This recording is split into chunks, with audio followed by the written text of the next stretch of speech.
verdade vos digo que quem não entra pela porta do aprisco das ovelhas, mas sobe por outra parte, é ladrão e salteador. Mas quem entra pela porta é o pastor das ovelhas. A este o porteiro abre, e as ovelhas ouvem a sua voz. Ele chama as ovelhas pelo nome e as conduz à pastagem. Depois de conduzir todas as suas ovelhas para fora, vai adiante delas, e as ovelhas seguem, pois lhe conhecem a voz. Mas não seguem o estranho, antes fogem dele, porque não conhecem a voz dos estranhos. Jesus disse-lhes essa parábola, mas eles não entendiam do que ele queria falar. Jesus tornou a dizer-lhes: em verdade vos digo, eu sou a porta das ovelhas. Todos quantos vieram antes de mim foram ladrões e salteadores, mas as ovelhas não os ouviram. Eu sou a porta. Se alguém entrar por mim, será salvo. Tanto entrará como sairá e encontrará pastagens. O ladrão não vem senão para furtar, matar e destruir. Eu vim para que as ovelhas tenham vida e vida em abundância. Eu sou o bom pastor. O bom pastor expõe a sua vida pelas ovelhas.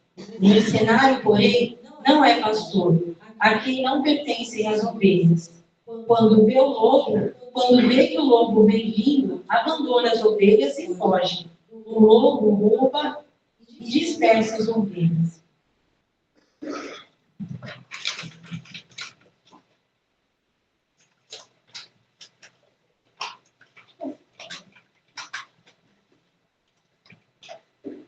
O mercenário, porém, foge, porque é mercenário e não se importa com as ovelhas. Eu sou o bom pastor.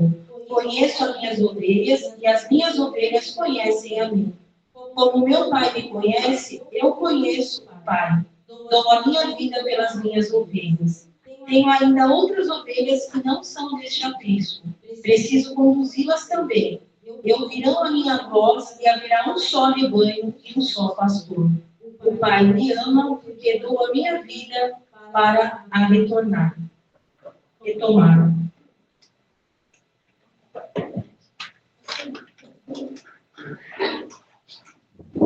Palavras do Cordeiro de Deus, né? O que é um cordeiro? Acho que as pessoas fazem confusão, né, com os ovelhos. O que é um cordeiro? O que é uma ovelha? Não fazemos essa confusão? Um cordeiro é a mesma ovelha, só que ainda novinho, quando não desmamou, antes de um ano, né? Depois torna-se uma ovelha quando está na fase adulta. Mas é o mesmo animal. E Jesus ele é o Cordeiro de Deus. Né? A ovelha já é um símbolo de mansuetude, um símbolo de humildade. Então, quando Jesus diz eu sou o Cordeiro de Deus, é muito mais manso e muito mais humilde ainda do que propriamente uma ovelha. E o curioso é que ele coloca nesse texto, nessa parábola, dois tipos de situações. Aquele que entra pela porta do aprisco é o curral das ovelhas. Tá? Aquele que entra pela porta principal e aquele que pula, né? Pula a porteira, pula o muro e não entra pela porta principal. Aquele que entra pela porta principal, as ovelhas o conhecem, o seguem, conhecem a sua voz. E ele as conduz para pastos verdejantes. Ele veio para que todas essas ovelhas tenham vida e vida em abundância. Mas aqueles que, infelizmente, entram, pulam esse muro, essa porteira, essa cerca, são ladrões, salteadores, são outro tipo de personagens dessa história. Então isso sintetiza o quê? Isso simboliza o quê?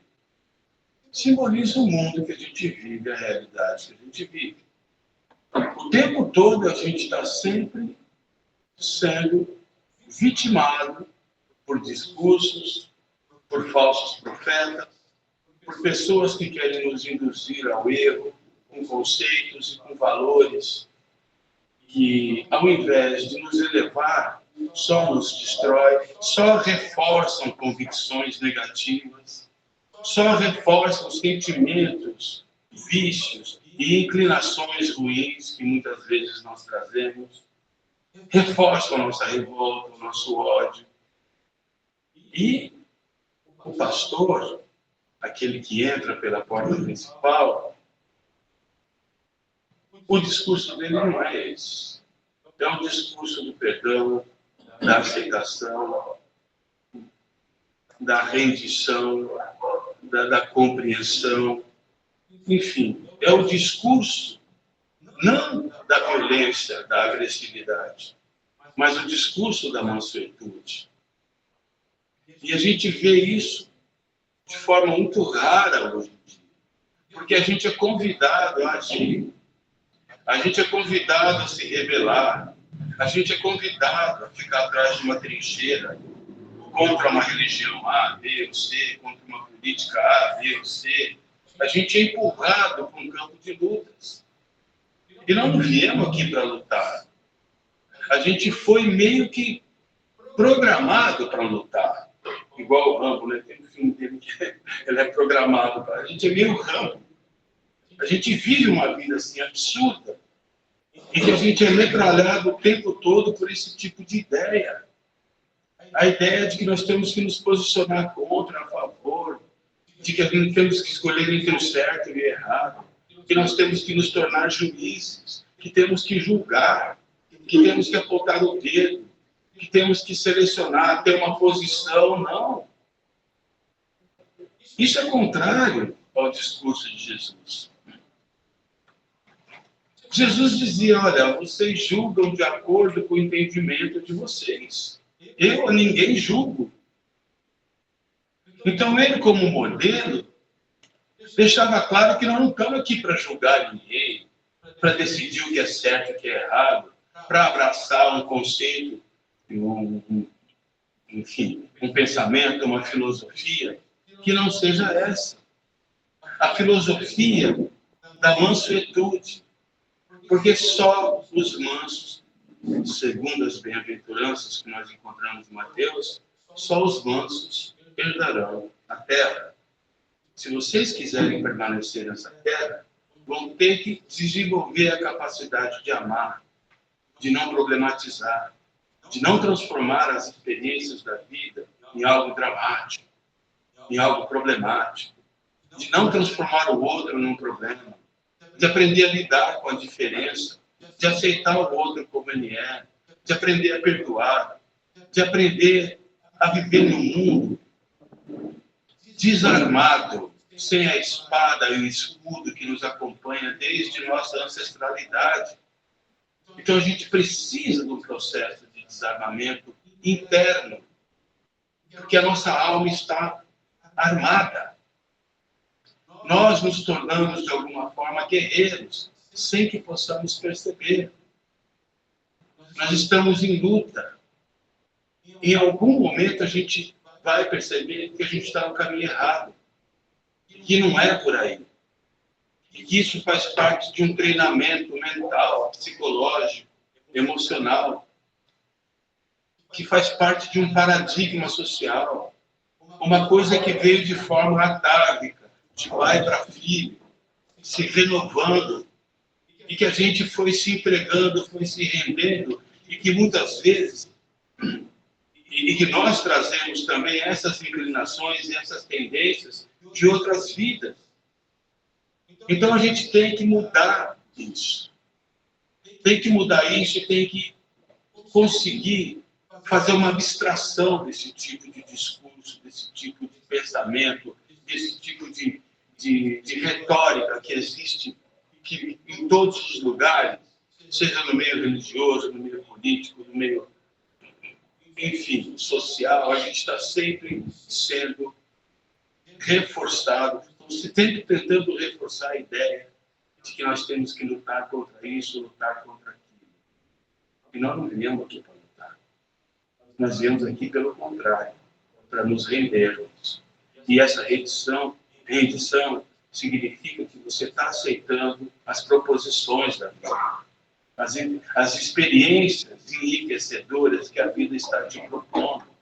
A vida, leia-se Deus, leia-se inteligência universal, leia-se Brahma, Allah, deem o nome que vocês quiserem para esse movimento cósmico que atua, essa inteligência universal que está muito acima da gente, que conduz a nossa existência para o desenvolvimento. Então a gente tem que saber entender essas coisas. Entender que quanto mais nós desenvolvermos a nossa capacidade de amar, mais poderosos nós nos tornamos. Que o que nos faz fracos, impotentes e incapazes é o fato de sermos reativos, carregados de ódio, carregados de ignorância, onde nós apenas damos aso às nossas tendências mais primitivas, coisas que precisam ser superadas. Isso só vai ser superado de que forma? Através de uma mudança, de uma atitude. Quando você entender que você está no caminho errado, que você está na contramão da tua evolução. Qualquer um que subir no púlpito e tentar dizer o que é certo e o que é errado, fujam. Porque isso já foi dito por Jesus. Aliás, fala-se muito pouco de Jesus hoje em dia. Até no meio religioso.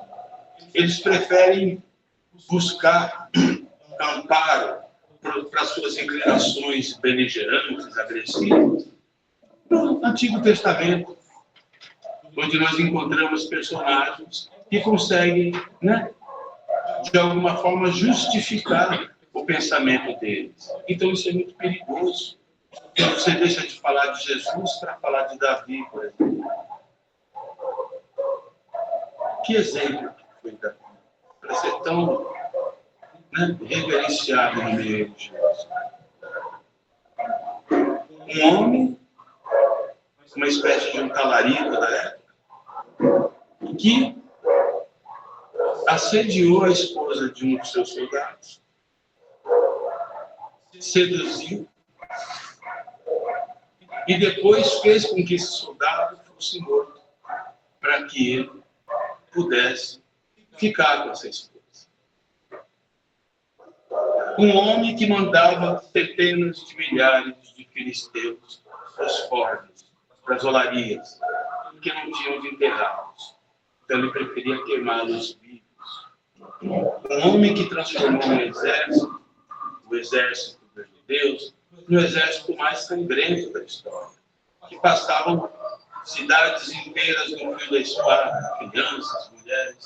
Esse é um homem que hoje era considerado ungido de Deus. E que se fala tanto desse homem no meio religioso. Então a gente tem que tomar muito cuidado com aquilo que a gente ouve, com aquilo que tentam reforçar. Aliás, pela lei da reencarnação, nós encontramos um personagem que representa muito bem a reencarnação de Davi. Vocês sabem qual é?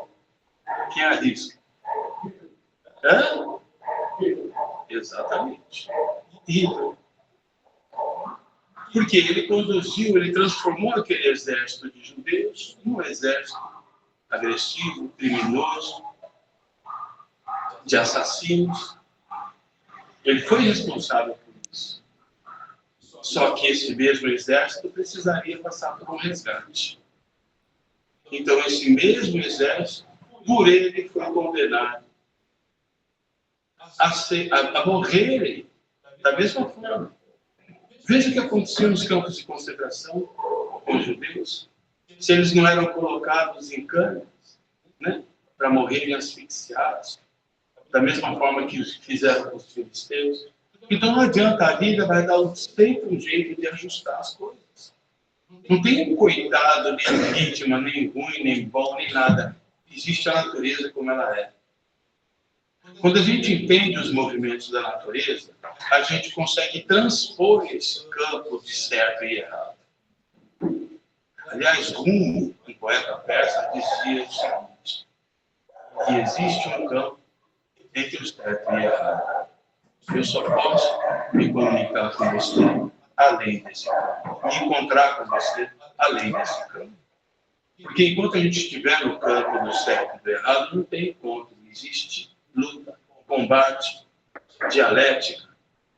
Existe trincheiras, onde cada um defende o seu ponto de vista, onde cada um luta para impor a sua verdade. E a gente vive num mundo assim. A gente vive no mundo tentando impor o nosso padrão interno para o mundo. Então, a gente quer conviver com as pessoas com as quais nós temos afinidade, com as quais nós nos sentimos confortáveis, com as quais estão em sintonia com nossos padrões internos. A gente não aceita pessoas que pensem diferente, se comportem de uma forma diferente, que façam escolhas que nós consideramos reprováveis. A gente não quer esse tipo de pessoa, porque a gente não foi preparado para isso. A gente foi preparado para lutar, para ficar atrás de uma trincheira condenando os outros. Essa é a nossa realidade. A gente foi preparado para seguir uma cartilha do que pode, do que não pode, do que é certo, do que é errado. A gente não foi preparado para compreender, para aceitar, para absorver, para não julgar. Quem preparou a gente para isso? Ninguém. Absolutamente ninguém. E hoje em dia, nem no meio religioso existe essa preocupação. Pelo contrário, estão reforçando que a gente tem que lutar por isso, por aquilo outro. Então a gente está num mundo louco. Num mundo que tem uma programação violenta. Se a gente não abrir o olho, a gente vai entrar nessa programação também. Quem fez essa programação? Aquele que entrou pela porta principal do aprisco? Não foi. Não foi o bom pastor. Não foi isso que ele ensinou. Aliás, Jesus, ele deveria ser, poderiam rasgar todos os livros restantes, os livros sagrados que existem, e só aguardar os evangelhos de Jesus. E só transformar aquilo, sabe, no padrão de pensamento da humanidade. Nós teríamos um salto evolutivo muito grande. Porque ali sim nós recebemos, né, a orientação necessária. Quando ele diz, por exemplo, se te baterem numa face, ofereça outra. As pessoas enchem a boca para falar de estoicismo, de buscar, né, os mestres históricos, Marco Aurélio, e Sêneca, e não sei o quê, e Epicteto, falando da coisa do estoicismo. Jesus já dizia isso. O que é te bater numa face e oferecer a outra?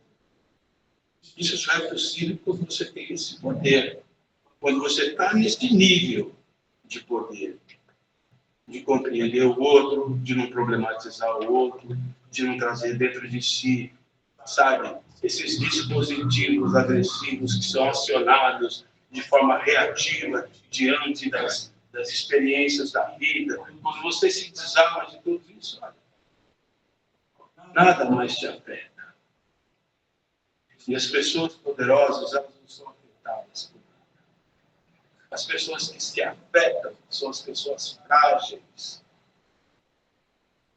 Esse é o problema. É a fragilidade humana que está em jogo. Se você reconhecer sua fragilidade, você já deu um passo muito grande. A humildade é isso. Humildade é você reconhecer sua fragilidade. É você reconhecer que você ainda tem muito que aprender, muito que trabalhar no processo de desconstrução de todos esses valores que você abraçou. Isso é humildade. É o primeiro passo. Não importa o tamanho da caminhada, o mais difícil é dar esse primeiro passo. Então Jesus lhe ensinou o quê? Se não te bater numa face, ofereça outra. Se te baterem numa face, ofereça outra. Se te chamarem para andar 1000 metros, anda 2. Se te levarem em juízo para tomar sua túnica, dá também a capa. Dá o que te pedem, não resistas ao mal. Gente, olha esse discurso. Precisa de mais o quê? Precisa buscar em outras, investigar em outras escrituras, nos livros dos egípcios, dos mortos, nos livros, sabe, do Velho Testamento. Não precisa, gente. Basta parar aí. Coloque isso em prática. Não existe outro modelo, gente. Vocês vão procurar a esmo. Não existe outra receita. Ninguém disse nada mais grandioso. Ninguém trouxe de uma forma pura e cristalina a dinâmica que envolve a condição humana como Jesus Cristo. Jesus Cristo é o caminho, a verdade, é a vida. É o pastor que entra pela porta principal do aprisco. E nós somos essas ovelhas. Temos que conhecê-lo, segui-lo. Eu vim para que todos tenham vida e vida em abundância. Olha que coisa bonita que ele diz nesse texto. Então, se nós queremos ter uma vida abundante, abundante em todos os sentidos, nós precisamos seguir esse pastor e não seguir aqueles que pulam o aprisco.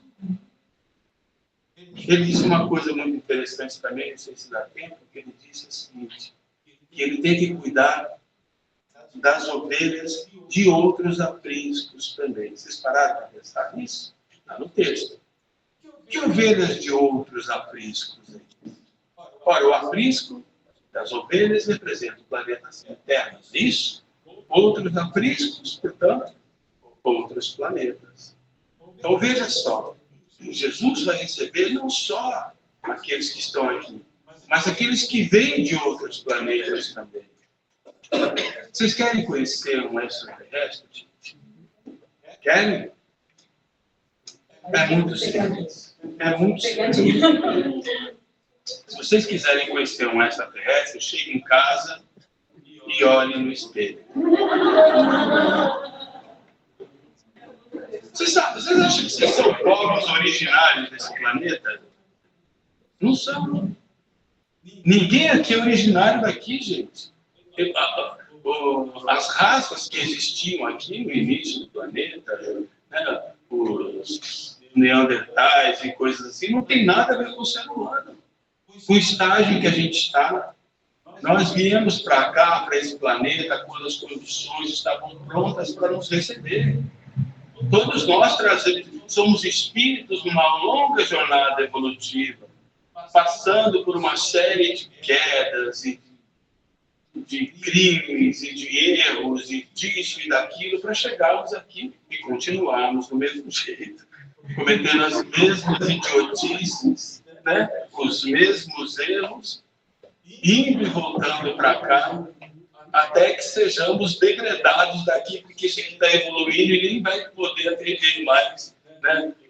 Porque é assim, até no livro dos Espíritos vocês vão encontrar isso, que essas guerras, essas hecatombes, essas coisas, grandes transformações, essas milhares de vidas que são ceifadas de uma vez, elas precisam acontecer para que raças mais evoluídas possam vir ao planeta, trazer evolução no planeta também. Vejam quanto o mundo evoluiu depois da Segunda Guerra, onde milhões de pessoas